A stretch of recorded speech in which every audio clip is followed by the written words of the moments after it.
Daily Bible reading, Genesis chapter 24, verses 50 through 67. Then Laban and Bethuel answered, "The matter was decreed by the Lord. We cannot speak to you bad or good. Here is Rebekah before you. Take her and go, and let her be a wife to your master's son, as the Lord has spoken."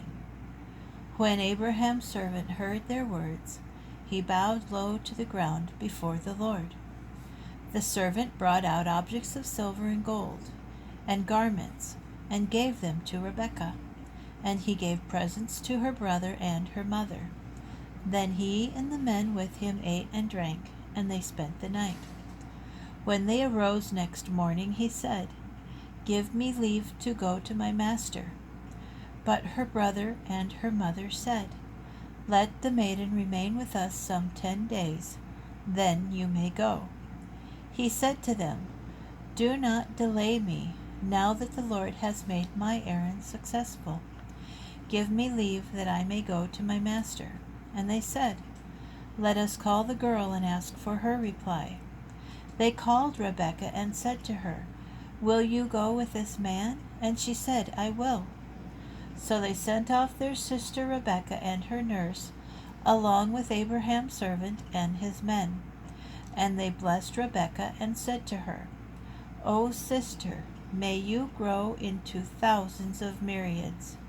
May your offspring seize the gates of their foes."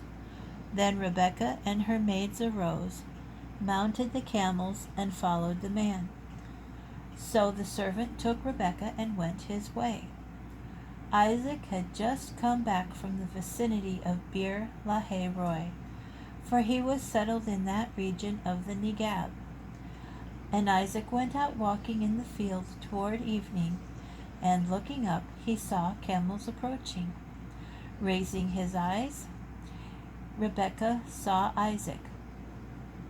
She alighted from the camel and said to the servant, "Who is that man walking in the field towards us?"